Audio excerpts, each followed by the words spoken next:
June 24th, 2026. Welcome to the video, everyone.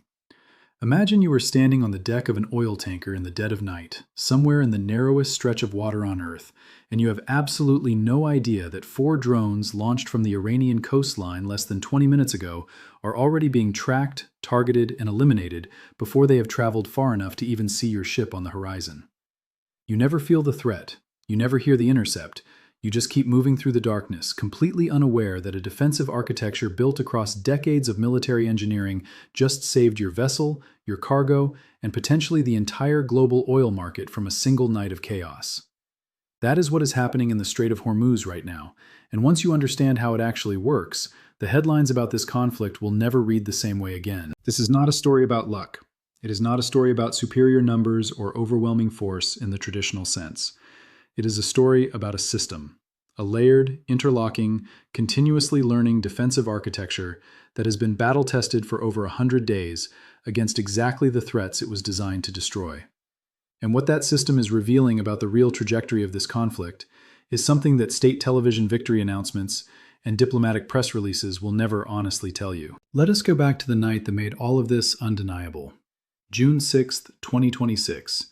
Day 99 of active conflict between American forces and Iran. 4 attack drones lift off from the southern Iranian coastline in the early hours of the morning, banking toward the shipping lanes that carry roughly a fifth of all crude oil traded on the planet every single day. These are not symbolic gestures. A successful strike on even a single tanker in that corridor sends oil markets into convulsions within hours.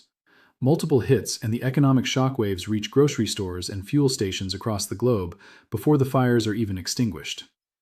Those 4 drones were detected the moment they cleared the Iranian coastline. Their flight paths were already being processed by American systems before the operators who launched them had any indication the launch had been observed. Every single one was destroyed over open water. No vessel was touched. No crew member was in danger.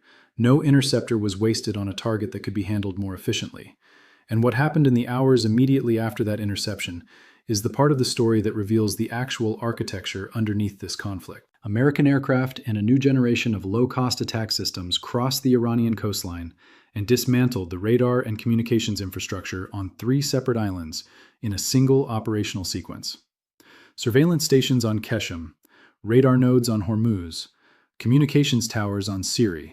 Within hours, Iran's ability to see what was happening over the strait went dark. Their early warning pictures simply vanished. And then, Iran did exactly what it always does. 7 ballistic missiles were launched toward American partner facilities in Kuwait and Bahrain. 6 were intercepted cleanly. The 7th malfunctioned in flight and buried itself in empty desert, eliminating itself without costing a single interceptor round. Iran's state media declared a major victory. American Central Command posted a factual statement. No personnel harmed, no facilities damaged, Iranian claims false. The same cycle that has been running for 100 days ran again with identical results. Now here is the question worth sitting with. Why does this cycle keep producing the same outcome? Because understanding that requires looking beneath the surface at what is actually operating in that water and airspace.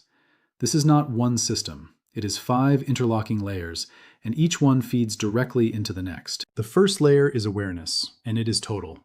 Nothing moves in the operational zone without being detected almost immediately. Maritime patrol aircraft stitch together a continuous picture of the entire strait from altitude, combining radar coverage, vessel tracking, and acoustic monitoring into a single unified view. Surveillance drones running continuous orbits watch Iranian coastal launch sites, fast attack boat positions, and shipping approaches around the clock without fatigue, without shift changes, without gaps. On the water, destroyers running advanced radar systems track hundreds of airborne contacts simultaneously, classify them in real time, and begin computing intercept solutions within seconds of detection.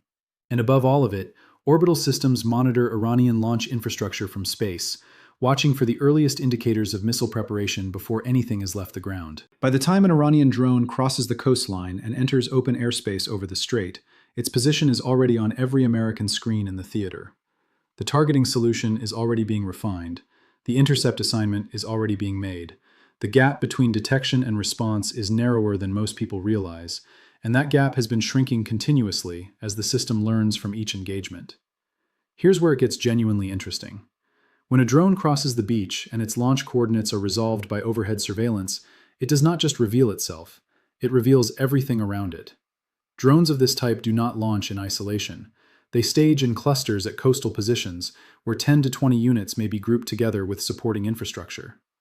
The moment one drone's origin point is confirmed, every other asset at that location becomes a validated target.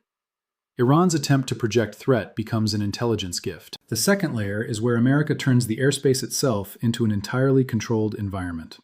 Stealth aircraft operate overhead without being detectable by the Iranian radar systems that are simultaneously being targeted for destruction. Strait platforms carry specialized loadouts for engaging drone swarms at extended range. Airborne command aircraft fuse the entire operational picture and coordinate assignments across every platform in the theater in real time. But the system that deserves more attention than it typically receives is the dedicated electronic warfare aircraft operating in this environment.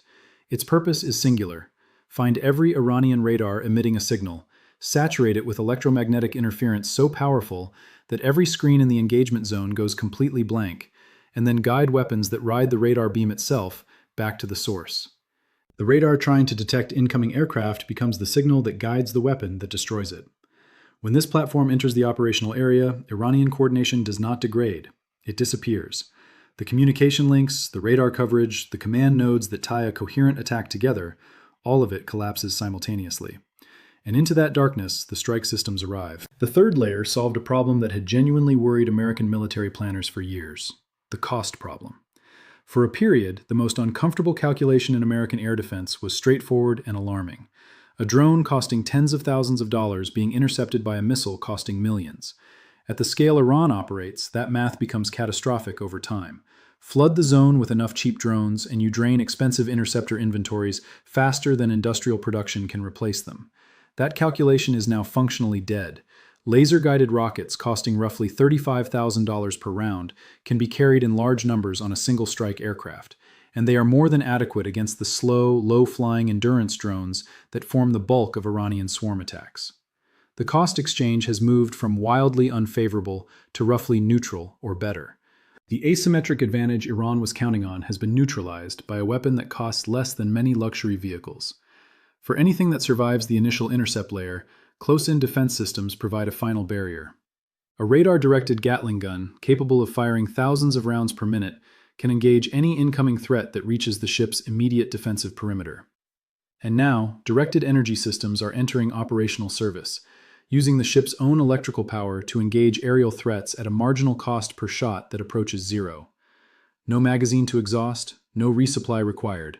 As long as the power plant runs, the system can keep firing. The economics of defense have fundamentally shifted. The fourth layer reserves the genuinely expensive interceptors for the threats that warrant them. Ballistic missiles are a completely different category of threat from swarm drones. A sophisticated ballistic missile carrying a serious warhead and traveling at terminal velocities deserves a precision response. Extended-range naval interceptors handle the fleet defense role at distance. Ground-based terminal defense systems provide a second intercept opportunity as threats approach their final approach. And high-altitude area defense systems engage ballistic missiles in the upper atmosphere before they can build maximum terminal velocity, using pure kinetic energy with no explosive warhead required. The same system that Iranian officials publicly declared exhausted intercepted 6 of the 7 missiles fired on the night of June 6th. The 7th was not engaged because real-time trajectory computation determined it was heading for uninhabited desert. The decision to conserve that interceptor was made automatically, correctly, and instantaneously. The fifth layer is the piece that represents the most significant tactical development of this entire conflict, and it is the one that most clearly illustrates the direction this war is heading. A new category of American one-way attack drone, costing roughly the same as the Iranian systems it is being used against, has been rebuilt with substantially superior guidance technology and artificial intelligence, and turned directly against the infrastructure that supports Iranian operations. The concept was essentially taken from the Iranian playbook, rebuilt with American engineering, and pointed back at Iranian radar installations, communications towers, and coastal command nodes. When these systems struck a communications tower on Siri Island during the June 6th operation, Iranian radar operators described being hit by something they could not identify. They received no warning. Their screens showed nothing approaching. They experienced an explosion, and the tower was gone, because the electronic warfare aircraft had already blinded their radar before the attack drone arrived. When your radar is dark, your communications are jammed, and a system that costs less than a mid-range car materializes at your installation with no warning, that is not a military engagement in any conventional sense. That is the systematic removal of expensive infrastructure by a weapon that can be replaced and redeployed the same afternoon. Now step back and look at what 100 days of this cycle actually means strategically, because the pattern itself tells you something that no diplomatic statement will. Every exchange follows identical structure. Iran commits attack assets. Those assets are defeated. The infrastructure that supported them is struck. Iran responds with ballistic missiles. Those missiles are intercepted or malfunction. Iran declares victory on state media. The factual record says something completely different, and the two accounts cannot be reconciled. But look at what Iran is spending in each round and what it is getting back. Drone inventories that depend on component supply chains under sanctions pressure are being depleted. Coastal radar infrastructure that requires specialized electronics, nearly impossible to import, is being destroyed. Ballistic missile production capacity was estimated to have sustained enormous damage months into this conflict, and launch rates have declined by more than 80% compared to pre-conflict levels. Iran is firing at a fraction of its original capacity. Whether that reflects depleted stockpiles, destroyed production, or deliberate conservation, the conclusion is identical. The unlimited missiles that officials claimed are very much limited, and the rate is declining. What does Iran receive in exchange? Temporary oil market volatility that fades within a trading session. Social media headlines that collapse under factual scrutiny within hours. State television victory announcements that contradict observable satellite imagery. None of these outcomes deliver what the Iranian government actually needs. Not frozen asset releases, not sanctions relief, not the economic oxygen required to sustain operations under a sustained blockade. The exchange rate is entirely one-sided, and it is compounding. There is something else worth understanding about the learning dimension of this conflict. The drone systems Iran deploys share design DNA with systems being intercepted at industrial scale in another active conflict theater simultaneously. The operational lessons flowing from continuous drone combat elsewhere are feeding directly into the defensive architecture operating in the Strait, making it faster, more accurate, and more economical with each passing week. The system is not static. It is improving in real time through live combat experience on multiple fronts. On June 8th, day 101, the pattern ran again. Ballistic missiles intercepted over Israel and Jordan, strike packages hitting multiple sites across central and western Iran, fires visible from orbital imagery, heavy smoke rising over western Tehran. The same architecture, applied at different scale, producing the same result. And each time the cycle runs, Iran's remaining capacity to generate meaningful threat is reduced further. 4 drones lifted off from the Iranian coast in the early hours of June 6th, aimed at the most consequential energy corridor on Earth. They never reached their destination. The radar that guided them was eliminated before it could provide useful data. The missiles fired in retaliation became debris in empty desert and intercepted wreckage over the Gulf. And Central Command had the factual record posted before Iranian state television finished composing the victory announcement. This is what 100 days of this conflict actually looks like from the operational side. Not a stalemate, not a balance of competing forces, a systematic, compounding subtraction of Iranian capacity with each exchange. The chips are being removed from the board before Iran can play them, one cycle at a time, and the architecture doing the removing is getting better at it every single day. If this kind of analysis is what you come here for, subscribe now and turn on notifications. This conflict is far from over, and every development that follows is going to require exactly this level of breakdown to understand what is actually happening beneath the headlines.